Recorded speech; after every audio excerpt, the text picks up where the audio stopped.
رسول اللہ صلی اللہ علیہ وسلم نے فرمایا، الصلاۃ نور، نماز روشنی ہے، لیکن سوال یہ ہے یہ روشنی کس چیز کی؟ یہ روشنی انسان کے دل کو روشن کرتی ہے، گمراہی کے اندھیروں سے نکال کر ہدایت کی طرف لے جاتی ہے۔ جب دنیا کی ہر رشتے ٹوٹ جائے، جب دل اداسی سے بھر جائے، تو صرف نماز ہی ہوتی ہے جو انسان کو سکون اور اطمینان دیتی ہے۔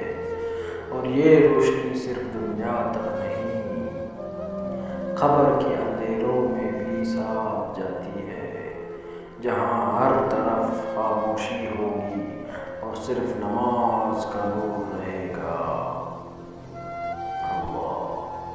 بس ایک سوال خود سے پوچھ لو، کیا میں اس نور کو اپنی زندگی کا حصہ بنا چکا ہوں؟ اگر نہیں تو ہاتھ سے شروع کرو، نماز کبھی مت چھوڑو میرے بھائیو، کیونکہ نماز روشنی ہے اور روشنی کے بنا زندگی